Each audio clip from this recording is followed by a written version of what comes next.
ए कहानी आम समयर सांग हवाकू सामाजिक गणमाध्यम लोकंकर अभाव नहीं आम happy birthday happy anniversary beautiful picture रीफ लाइक कमेंट्स रो मालमाल कहानी किंतु केबे लागेनी ए सबु मिछ बोली ए सबु मरीचिका बोली स्मार्टफोन आमको अधिक सिना स्मार्ट कर देछि बोली भाबुछे हेले वास्तव रे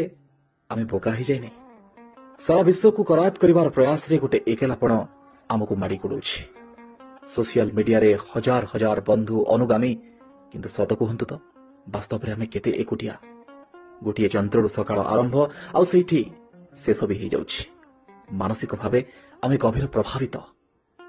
निज चारिपाखर प्रत्येक उपादान रे खुशी खोजुवा मनीष एवं आज गोटे यंत्र रे खुशी अंडाळुछि शेष बेलू सबु आवेग भाव प्रवणता स्नेह प्रेम फल पाइबा समाधि नि सारी थिबो आ अवशेष रे थिबो मेंचाए अवशोष।